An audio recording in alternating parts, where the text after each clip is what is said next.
What's up, everybody? I'll be your host to Surviving Biostatistics. So today we're going over a problem that will be posted in the box below the video. So I'm going to want you to pause the video, read that before we begin. Okay? Okay, now that you've read that, let's make a plan for what we're going to do about that beautiful monstrosity that you have just seen. First things first, you're going to want to open a new R Markdown file and then save it into a completely new folder in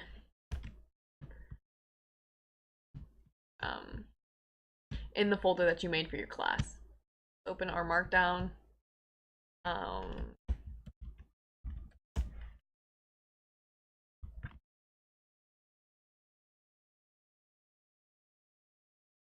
So after you figure that out and you've got your new folder specifically set aside for your homeworks, now we are going to start this business. So after you looked through your problem, you saw all of everything that you need to do. So the first thing we're going to do is we're going to make a data frame with all of our data. Then we are going to make a plot in R using ggplot, and then we are going to do some math to figure out the standard error, and we're going to use that standard error to calculate the 95% confidence interval using, a quick rundown. So the first thing you're going to want to do is first make sure that you have R up here, so that your code comes out in R, and then call upon the Tidyverse. So the Tidyverse is called upon. All right. Oops. Then this uploads all of the packages you're needed for this problem, including ggplot and dplyr, which is what a majority of our code is going to be in. So we are going to want to make a new vector for our data, and then we're going to bind our data together. So row bind, or no, it's bind rows. Ha ha ha.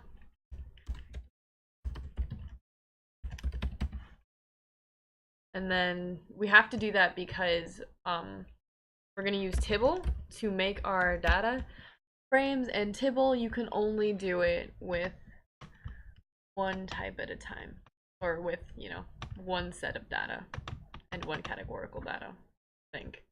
Maybe not. We'll edit that later if it's wrong. Alright. Call this seconds, because this is going to be the seconds aggro that these fish are. Make sure you combined these together so they come out as one, and it doesn't read it as like individual things. It's just, oh, this is what this is. Seconds, and then your genotype for this type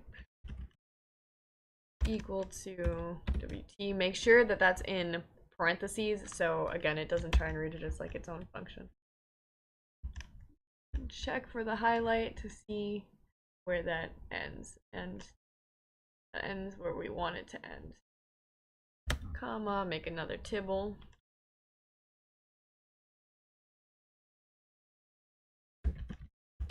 Another Tibble table.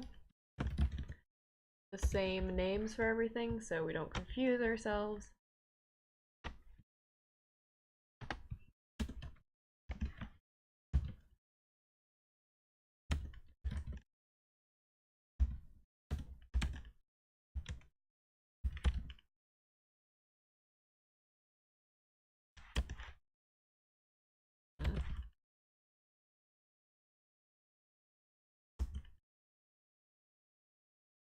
It didn't seem to work. Alright, so let's print that to make sure that it's gonna run through. And boom, look at that. Ah, isn't that satisfying? Beautiful. Just make sure that everything lines up, and it does. Okay, so after we make a data frame, down, and then make a box plot.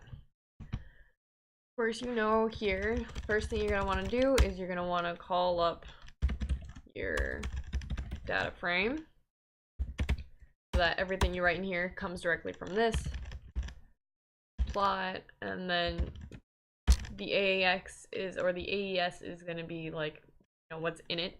So your S is equal to genotype.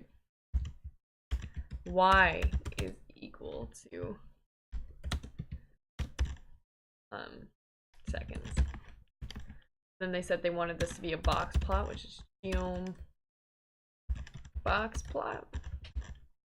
And if you want to see in the individual data points, then that's going to be genome jitter. There's a bunch of other fun things you could do. You can add color and whatnot if you want, but for our purposes, this should be just fine.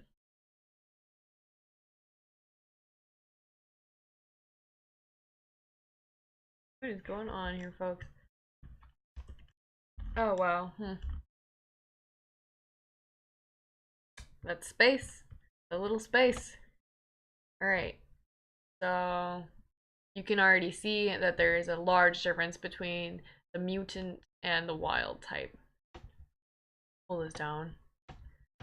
Get a little more obvious to read. But we don't really need all of that. So,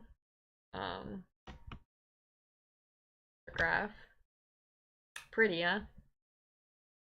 Okay, and we know that the higher range of values is, of course, the one that spans across the number scale larger, which is going to be wild type, because it goes from 0 all the way up to about, like, what, 180? Or it's a little less, 175 maybe. And then we have seconds, which spans from, like, I don't know, 95 to, like,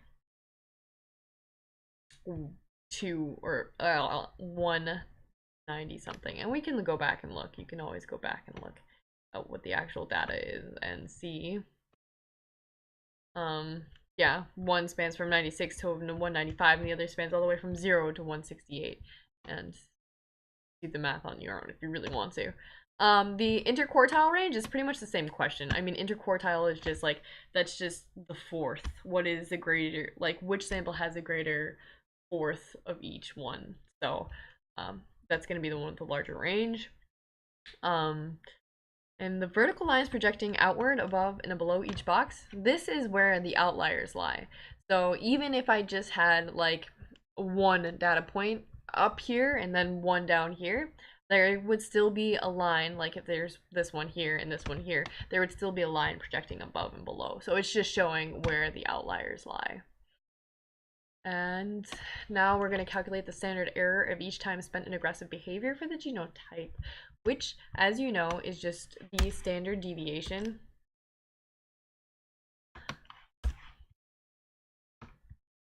going to be the standard deviation of the seconds divided by the square root of the amount of time here. So we can do this by calling upon your data frame, and then from the data frame you're going to want to pull up summarize, and this is going to put all of your numbers in a neat little table. So take the have SE,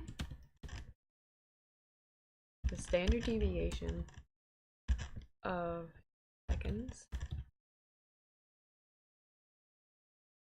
divided by square root of the amount of variables you have, which is just n. And n here is the function that is saying like number of data for fish. See if this works. Ah! That did not work. Why didn't it work? Because we didn't group it by anything first. So you want, if you want, and for each genotype, so messed up there. If you want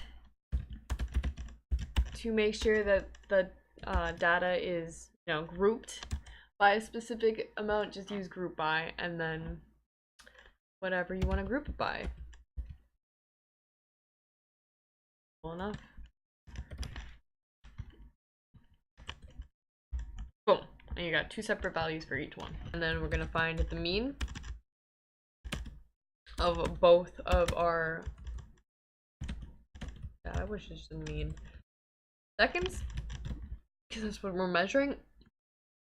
And then you're gonna add a mutate on, did I do that right? Yeah. We're gonna add a mutate on to our code here, because we're adding on, we'll be adding on another code, or another layer, I guess, over here, so we can see it all at once. And the lower confidence interval, high, is going to equal the mean of everything minus 2 times standard error, and the upper equal.